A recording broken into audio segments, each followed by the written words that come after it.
සුබ දවසක් වේවා සියලු දෙනාට. අද අපි කතා කරන්න යන්නේ පරිසර ජීව විද්‍යාවේ ආපු සුපිරිම MCQ එක. මේක 2025 ප්‍රශ්න පත්‍රය තමයි ඔයගොල්ලන්ට ආවේ. ඒ නිසා මම කියනවා මේක බලන්න කියලා. අන්තිම වෙනකන් සාමාන්‍ය මේක නම් ගොඩක් වෙලාට මේ සාකච්ඡා කරන විනාඩි 10කට වඩා යන්නත් පුළුවන්. සාමාන්‍ය මේකේ සිද්ධාන්ත දැනුම ගොඩක් එනවා. ඒක නිසා මම කියනවා අනිවාර්යයෙන්ම මේ වීඩියෝ එකත් එක්ක බලන කෙනෙක් ඉන්නවනම් අනිවාර්යයෙන්ම මේ වීඩියෝ එක බලලා ඔයාගේ දැනුම වැඩි කරගන්න කියලා මම කියනවා. හරිද? එහෙනම් අපි ප්‍රශ්නෙට යන් කෙලින්ම. ප්‍රශ්නේ තමයි 2025 උසස් පෙළ ප්‍රශ්න පත්‍රය ආපු 34 වෙනි MCQ එක. ඒකේ අහලා තියෙන ස්වභාවික පරිසර පද්ධතියක තිබිය හැකි වඩාත්ම පාරිසරිකව කාර්යක්ෂම ආහාර දාමය තෝරා. මම ප්‍රශ්නේ දානවා කොහොමද වීඩියෝ එකේ ස්ක්‍රීන් එකේ. එතකොට මේකේ වයිට ගහ ගන්න ඕන ප්‍රශ්නයක් තියෙන පාරිසරික කාර්යක්ෂම සහ ස්වභාවික පරිසර පද්ධතිය කියන එක. සාමාන්‍යයෙන් මම ඉස්සෙල්ලා මේකේ උත්තර ටික කියවන්න යන්නේ නැහැ.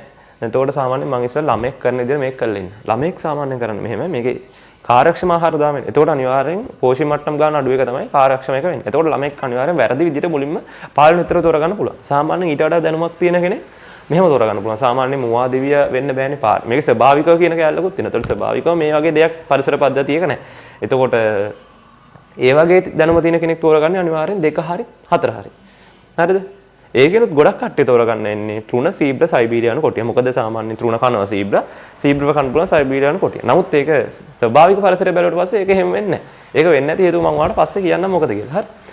ඊට පස්සේ මේ තෘණ වෘකය කැරිබුවකේ සමහරක් ළමයි ඒක තෝරගන්න පුළුවන්. ඒ උත්තරයට සාපේක්ෂව අර උත්තරය ටිකක් ආකර්ෂණීය නිසා ගොඩක් කට්ටිය 4 වෙනි උත්තරය තෝරගන්න පෙරවෙනවා. නමුත් ඒක නෙමෙයි උත්තරේ. දැන් මම කියලා දෙන්නම් කොහොමද මේක හරියටම මේකේ සිද්ධාන්ත දැනුම කොහොමද ලබා ගන්න කියලා. එතකොට මෙහෙම ඔයා මේක කරන්න කලින් ඔයා එන්න ඕන මේකේ ඔයාගේ රිසෝස් බුක් එකේ එන්න ඕන 73 වෙනි පිටුවට. හරිද? පරිසරික ජීව විද්‍යාවේ 73 වෙනි පිටුවට එන්න ඕන. ආහාර දාම සහ ආහාර ජාල කියන මාතෘකාව යටතේ තියෙන සිද්ධාන්ත ටිකට එන්න ඕන. එතකොට ඔයා දන්නවා සාමාන්‍යයෙන් මම මුලින් කියලා ඉන්නම් ආහාර දාමයක් කොහොමද කියලා වැඩේ වෙන්නේ කියලා. ආහාර දාමයක් ගත්තට පස්සේ ඕක පටන් ගන්න ප්‍රාථමික නිෂ්පාදකයා. හරිද? ප්‍රාථමික නිෂ්පාදකයෙන් පටන් අරගෙන ඉස්සරහට යනවා ප්‍රාථමික පරිභෝජකයා. ඔහොම කිය තෘතීක පරිභෝජකයා වගේ වෙනකන් යනවා. හරිද? සාමාන්‍යයෙන් ප්‍රාථමික නිෂ්පාදකයා ගාව ජූල් 1000ක් තිබ්බන ශක්තිය ඉස්සරහට යද්දි මේකෙන් 90ක් හානි වෙනවා. හරිද? 90ක් හානි වෙනවා මොන විදිහට හානි වෙන්නේ? ශ්වසනය සහ තාපයේ විදිහට මේකෙන් ශක්තිය හානි වෙනවා. ඉස්සරහ යන්නේ 10%. එතකොට ප්‍රාථමික පරිභෝජකයට ලැබෙන්නේ 10න් 100. හරිද? ඊළඟ එක්කෙනාට ලැබෙන්නේ 10න් 10යි. තුන්වෙනියට ලැබෙන්නේ 1. එතකොට ඔයාලට පේනවා මේ ආහාර දාමයක් කාර්යක්ෂම වෙනවා නම් අනිවාර්යෙන් මේක කෙටි ආහාර දාමයක් වෙන්න ඕන. හරිද? කෙටි ආහාර දාම තමයි කාර්යක්ෂම. ඒක ඕගොල්ලෝගේ මේ සම්පත් පොතේ කියලා තිනවා. බලන්න මෙන්න මේ කියන ආහාර දාමයක් ඔස්සේ සිදුවන ශක්තිය හානිය කියන මේ ඡේදය යටතේ බලන්න. ඒක තියෙනවා වඩාත්ම පාරිසරිකව කාර්යක්ෂම වන්නේ කෙටිම ආහාර දාම. එතකොට ඕක ඔළුවේ තියෙන කෙනෙක්ට මේක පොඩ්ඩක් වරදින්න පුළුවන්. අය ඊටු ටික තර්ක කරන්නේ නැහැ. සාමාන්‍යයෙන් ඊට පස්සේ බලන්න ඊට උඩ බලන්න ඊට උඩට ඇවිල්ලා බලන්න ප්‍රාථමික නිෂ්පාදක කියන මාතෘකාවට එන්නකො. ඊට උඩ පිටුව තියෙන. ඒක කියනවා ආහාර දාමයක පළමු පෝෂි මට්ටමේ ප්‍රාථමික නිෂ්පාදකයෝ සිටිති. ඒතකොට අනිවාර්යයෙන්ම ආහාර දාමයක් පටන් ගන්න ඕන ප්‍රාථමික නිෂ්පාදකයෙක්ගේ. එතකොට පළවෙනි උත්තරේ අපිට ප්‍රශ්නයක් නැහැ. එතකොට මම උත්තර ටික ලිය හිටියොත් මේකේ පළවෙනි උත්තරේ හිටියේ මුවා සහ දිවිය. මුවාව කනවා දිවිය. මේක වරදින්නේ මොකද? මේක ප්‍රාථමික නිෂ්පාදකෙක් නැති නිසා. හරිද? එතකොට ওই කියන ටිකෙන් ඔයාලට ওই ටික තර්ක කරගන්න පුළුවන්. දැන් ප්‍රශ්නේ එන්නේ ඔයාලට 2ද 4ද කියන උත්තරේ ප්‍රශ්නේ එන්නේ. නමුත් ඕකේ ප්‍රශ්නේ තියෙන්නේ කැරිබු කියන්නේ මේ වගේ සතෙක්. මම ඔයාලට කැරිබු කියන එක නම පෙන්නලා ඉන්නම් ඒ තැනදී ඒ සතා කොයි වගේද කියලා. එතකොට දෙවෙනි උත්තරේ කොහොමත් ඕකේ එන්න බෑ. හතරවෙනි උත්තරේ දැන් ප්‍රශ්නේනේ සීබ්‍රව කනවද සයිබීරියානු කොටිය. දැන් මේක ගොඩක් ළමයි මේ උත්තරේ ගත්තට මේක ප්‍රශ්නේ තියෙන්නේ සයිබීරියානු කොටිය සහ මුවා කියන එක්කෙනා එකම බියෝමයක් තුල ඉන්නේ නැහැ. අන්න ඒක තමයි ප්‍රශ්නේ. එතකොට මේ ප්‍රශ්නෙට ඔයා තර්ක කරන්න ඔයාට බියෝම වල ඉන්න සත්තුන්ගේ දැනුම ඕන. ඔන්න ඕක තමයි ගොඩක් ළමයිට වර්ධින තැන. එතකොට අපි බලමු බියෝම වල ඉන්න සත්තු කවුද කියලා. ඔන්න ඕක තමයි මෙන්න මේ වීඩියෝ එකේ වැදගත්ම කොටස වෙන්නේ. හරිද? එතකොට මම බියෝම වල ඉන්න සත්තු දාලා ඉන්නම්. බියෝම වල සත්තු දාලා ඉන්න කලින් අපේ තියෙන ප්‍රධාන බියෝම ටික පිළිබඳව අපිට අවබෝධයක් තියෙන්න ඕන. එතකොට අපේ තියෙන ප්‍රධාන බියෝම 8ක් තියෙනවා. හරිද? මම නිකන් එයාට දාලා ඉන්නම්. එතකොට මුලින්ම තියෙන්නේ මොකද්ද? ඔයා මෙන්න මේ ක්‍රමය අල්ලගන්න මේ සත්තු මතක තියාගන්න ක්‍රමය. සාමාන්‍යයෙන් හිතන්නේ නැති තැන් වැදගත් වෙනවා විභාගෙට. ඒකින් ලකුණක් දෙකක් වුණත් ඔයාට අහිමි වෙන්න පුළුවන් තත්ත්වයක් තමයි මෙන්න මේ වගේ MCQ එකක් ආවම එන්නේ. එතකොට මුලින්ම තියෙන නිවර්තන වනාන්තර. හරිද? ඊට පස්සේ තියෙනවා මොකද්ද? සැවාන තියෙනවා. ඊට පස්සේ කාන්තාර තියෙනවා. ඊට පස්සේ චපරාල් තියෙනවා. ඊට පස්සේ සෞම්‍ය කලාපික තෘණ භූමි තියෙනවා. ඊට පස්සේ සෞම්‍ය කලාපික පළල් පත්‍ර වනාන්තර තියෙනවා. ඊට පස්සේ උතුරු කේතුදර වනාන්තර තියෙනවා. ඊට පස්සේ තුන්ද්‍රා තියෙනවා. සාමාන්‍යයෙන් ලෝක සිතියම ගත්තත් සමකේ ඉඳන් උඩට යන්නේත් මෙන්න මේ පිළිවෙලට තමයි මේක තුන්ද්‍ර වෙනකන් යන්නේ. හරිද? ඊට පස්සේ නිවර්තන වනාන්තර වල ඉන්නේ කවුද? නිවර්තන වනාන්තර නම් ලේසියෙන් මතක තියාගන්න දෙයක් නැහැ ඇත්තටම. ඒකේ ඉන්නේ ශීරපායින් සහ ආත්‍රපෝඩා විශේෂ මිලියන ගණක් ඉන්නවා කියලා තමයි තියෙන්නේ. සාමාන්‍යයෙන් ඔයාගේ පොතේ දීලා තියෙන්නේ ශීරපායින් සහ ආත්‍රපෝඩා විශේෂ මිලියන 5-30ටත් වඩා ඉන්න පුළුවන් කියලා තමයි ඒකේ දීලා තියෙන්නේ. එතකොට මේකේ නිවර්තන වනාන්තරවල අපිට ලොකුවටම විශේෂණය කරලා කියන්නේ කවුද ඉන්නේ කියලා ශීරපායි සහ ආත්‍රපෝඩා විශේෂ මිලියන ගණක් ඉන්නවා කියලා තමයි කියන්නේ. සවාන වලට ආවට පස්සේ මේක මතක තියාගෙන විදියක් තියෙනවා. නමුත් මේක මම කියන්නේ ඔයා ඒක හදාගන්න. මේකේ ඉන්නවා වේයෝ ඉන්නවා. ඊට පස්සේ සිංහයෝ ඉන්නවා. සීබ්‍රලා ඉන්නවා. හරිද? එතකොට වේයෝ කියන්නේ කෘමීන් තමයි වේයෝ කියන්නේ. හරිද? එතකොට සවාන වල ඉන්නේ බොහෝ කෘමීන් වේයෝ සිංහයෝ සහ සීබ්‍රාව තමයි ඉන්නේ. කාන්තාර ගත්තට පස්සේ මෙහෙම කතාවක් ඒගොල්ලෝ කියන්නේ. ඒකේ නිශාචර සත්ත්ව විශේෂ බහුල. ඇයි දවල් කාලේ ගොඩක් උෂ්ණත්වය වැඩි නිසා ගොඩක් වෙලා නිශාචර සත්ත්ව විශේෂ තමයි ගොඩක් ඉන්නේ. හරිද? එතකොට මේකේ කාන්තාර වල කතාව මෙහෙම මේකේ කයන්නෙන් පටන් ගන්න ගොඩ දෙනෙක් තමයි ඉන්නේ. කයන්නෙන් කවුද ඉන්නේ? මේකේ කුරුමිනියෝ ඉන්නවා. ඊට පස්සේ කටුස්සෝ ඉන්නවා. ඊට පස්සේ කෘන්තකයෝ ඉන්නවා. ඊට පස්සේ කුහුඹුවෝ ඉන්නවා. හරිද? ඊට පස්සේ ඊට අමතරව සාමාන්‍යයෙන් ගෝනුස්ස සහ සර්පයෝ ඉන්නවා. හරිද? මේ කෘන්තකයෝ කියන්නේ කවුද කියලා කාට හරි ප්‍රශ්නයක් එන්න පුළුවන්. මම ඒක නිසා කෘන්තකයොත් පොඩ්ඩක් මෙතනම පෙන්නලා දීලා යන්න. හරිද? කෘන්තකයෝ කියන්නේ සාමාන්‍යයෙන් අර නිකන් ඉස්සරහා දත් දෙකක් තියෙන චූටි චූටි සත්තු වර්ග ඉන්නේ. අර නිකන් ලේන්නු මීයෝ හැම්ස්ටර්ස්ලා. මේ වගේ සත්තුන් තමයි සාමාන්‍යයෙන් කෘන්තකයෝ කියන්නේ. මම ඔයාලට ඒ ටික පෙන්නලා දීලා යනවා. ඔයාලට පේනවද දන්නේ නැහැ. මෙන්න මේ ඉන්නේ සාමාන්‍යයෙන් හැම්ස්ටර්ස්ලා මීයෝ ලේන්නු. ඔන්න ඔය වගේ කට්ටියට තමයි කෘන්තකයෝ කියලා කියන්නේ. හරිද?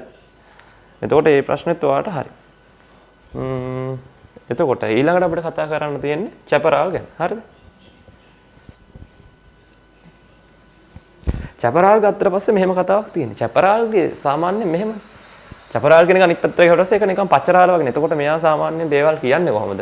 මෙයා කියන්නේ දේවල් වැඩි කරලා කියන්නේ. එතකොට මෙයා ගාව නැති කෙනෙක් නෑ වගේ තමයි මෙයා කියන්නේ. හරිද? එතකොට චැපරාල් ගත්තට පස්සේ මෙයා ගාව ඉන්නේ කවුද? ශීරපායින් ඉන්නවා, ඇම්ෆිබියා ඉන්නවා, පක්ෂීන්, උරගීන්, කෘමීන් ඉන්නවා. ඒ කියන්නේ සාමාන්‍ය චැපරාල් කියන එක අනිත් පැත්තට ගියොත් නිකන් පචරාල කෙනෙක් වගේ නේ. එතකොට මෙයා කියන්නේ මෙයා ගාව නැති කෙනෙක් නෑ වගේ තමයි මෙයා කතා කරන්නේ. එතකොට මෙයා ගාව ශීරපායින් ඉන්නවා කියනවා. ඊට පස්සේ ඇම්ෆිබියා උරගයන් කෘමීන් නැති කෙනෙක් නෑ වගේ තමයි මෙයා කතා කරන්නේ. එතකොට ශීරපායින් ගත්තට පස්සේ සාමාන්‍යයෙන් මෙයාගේ මේ ලෑටි ගන්න තමයි ඉන්නේ. හරිද? ලෑටි ගන්න තමයි ඉන්නේ මෙයා ගාව. ලෑටි ගන්න අයගෙත් කවුද ඉන්නේ? මුවා සහ එළුව තමයි මෙයාගේ ඉන්නේ. හරිද? මුවා සහ එළුව තමයි මෙයාගේ ඉන්නේ. ලෑටි ගන්නන් බඳු ශීරපායින් තමයි ගොඩක් වෙලාවට ඉන්නේ. හරිද? ඊට පස්සේ සෞම්‍ය කලාපික තෘණ භූමිය වලට එනවා. මෙයා නම් අවුලක් නෑ. මෙයාගේ ඉන්නේ දෙන්නයි ඉන්නේ. මෙයාගේ ඉන්න දෙන්න කවුද? අශ්වයන් සහ උතුරු ඇමරිකානු ප්‍රේරි බල්ල. හරිද? ප්‍රේරි බල්ල සාමාන්‍යයෙන් මෙහෙමයි. අශ්වය කියන්නේ මෙයා උලා කන්නේ. ඊට පස්සේ විශාල අශ්වයන් බඳු විශාල උලා කන්න. ඊට පස්සේ උතුරු ඇමරිකානු ප්‍රේරි බල්ල කියන්නේ ගුල්හාරන ශීරපායි කෙනෙක්. හරිද?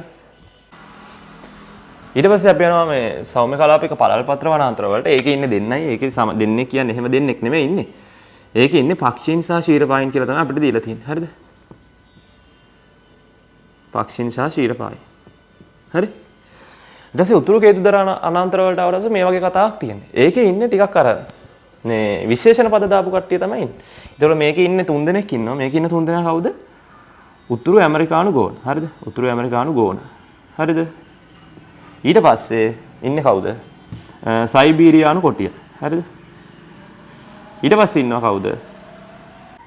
දුම්බුරු වලස. හරිද? එතකොට බලන්න මේ 3 දෙනාගේම ඉස්සරහින් නිකන් විශේෂණ පද දාලා තියෙන්නේ. නමුත් මතක තියාගන්න උතුරු ඇමරිකානු ගෝන ඉන්නේ මෙතන. උතුරු ඇමරිකානු ප්‍රේරි බල්ල ඉන්නේ මෙතන. හරිද? ඊට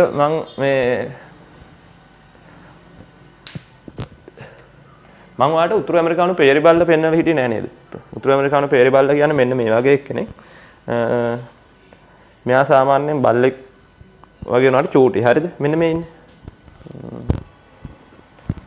මෙන්න මෙයා තමයි උතුරු ඇමරිකානු ප්‍රේරි බල්ල කියන්නේ. මෙයා ගුල්හාරන ශීරපායික් වෙන්නේ මේ සාමාන්‍ය අර අපි හිතාගෙන ඉන්නා වගේ බල්ලෙක් නෙමෙයි. මෙයා පොඩි ගොඩක්. හරිද? ඊට පස්සේ අපි යන් අපේ මාතෘකාව තුන්ද්‍ර වලට. තුන්ද්‍ර වල කතාව මෙහෙමයි. තුන්ද්‍ර වල නම් ටිකක් ඉන්නවා. ඒකේ සාමාන්‍යයෙන් අපි ඉස්සෙල්ලම බෙදෙනවා සත්වාකාර දෙකකට. පර්යටනය කරන කට්ටියයි ඊට පස්සේ නිත්‍යවාසීන් කට්ටිය. හරිද? නිත්‍යවාසීන් ගත්තට පස්සේ ඒකට එන්නේ මස්ක් ඔක්සන්. මම ඔයාලට මේ කට්ටියක පින්තූර පෙන්නලා ඉන්න. හරිද? ඊට පස්සේ පර්යටනය කරන කට්ටිය ඉන්නවා දෙන්නේ කැරිබු සහ පිනිමුව. හරිද? හරි? ඊට පස්සේ කතාව මෙහෙමයි. තව සෙට් එකක් ඉන්නවා මේකේ. මේ කට්ටියට අමතරව තව සෙට් එකක් ඉන්නවා. ඒ කට්ටිය තමයි විලෝපී වෘකයන් ඉන්නවා. හරිද? විලෝපී වෘකයන් ඉන්නවා. මේක අර නිකන් අර කැත වගේ කැත සත්තු නෙවෙයි. මේක ඉන්නේ ටිකක් මේ අර මේ නරි වලස්සු ඔන්න ඔය වගේ නිකන් අර ටිකක් දරුණු විදිහේ සත්තු තමයි ඉන්නේ. වෘකයන් නරි වලස්සු ඔන්න ඔය වගේ කියන කට්ටිය තමයි ඔන්න ඕකේ ඉන්නේ. හරි. ඒතකොට තුන්දර කතාවත් එතනින් ඉවරයි. ඊට පස්සේ තව අමතරව මේකේ ඉන්නවා තුන්දරවලම ඒකේ උෂ්ණත්වයත් පොඩ්ඩක් අවුල්නේ. ඒක නිසා පර්යටන පක්ෂීනුත් ඉන්නවා. හරිද? ඒතකොට ඕන පක්ෂීනුත් පර්යටන පක්ෂීනුත් ඉන්නවා කියලා ලාවට දාගන්න. හරි. ඔන්න ඔය කියන සෙට් එක තමයි ඕකේ ඉන්නේ. මම ඔයාලට දැන් පොඩි මේ අවුලක් ඇති මෙන්න මේ කැරිබු මක්ස් ඔක්සන්ලා කොයි වගේද කියලා. හරිද? මම ඒ දෙකත් පොඩ්ඩක් පෙන්නලා ඉන්නම්. එතකොට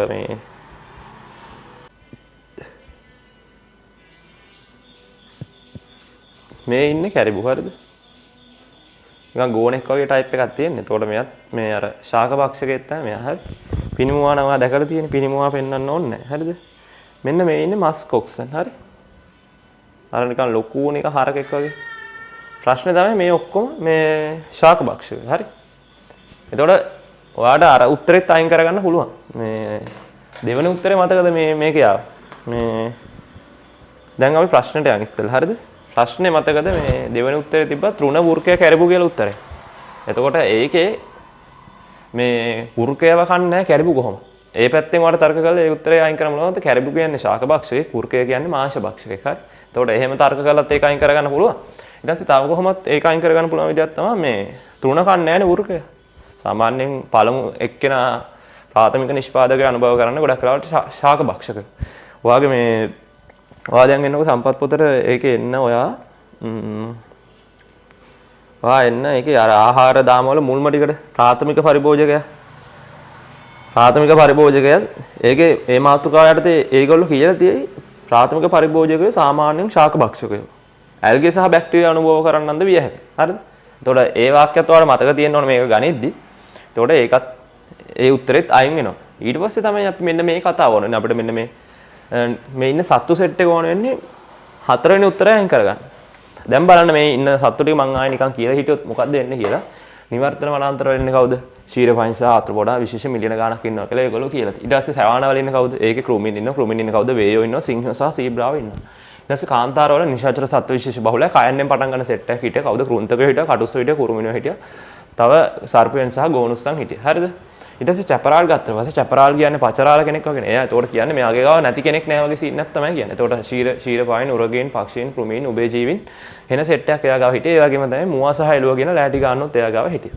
ඊට පස්සේ සෞම්‍ය කලාපයක තෘණ භූමිය ආවට පස්සේ ඒකින්දී සත්තු දෙන්නෙක් හිටියා ප්‍රධාන වශයෙන් අශ්වයන් සහ උතුරු ඇමරිකානු පේරි බල්ල.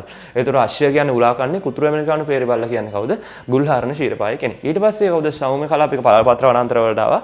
ඒකෙදී පක්ෂීන් සහ ශීරපායන් ඉන්නවා කියලා තමයි ඒගොල්ලෝ අපිට දීලා තිබ්බේ. ඊට පස්සේ උතුරු කේතුදර වනාන්තර වලට ආවට පස්සේ ඒකේ විශේෂණ පද දාලා ඉඳපු කට්ටියනේ ඒක හිටියේ. එතකොට උතුරු ඇමරිකානු ගෝන හිටියා. ඊට පස්සේ දුමුරු වලස හිටියා. සයිබීරියානු කොටිය හිටියා.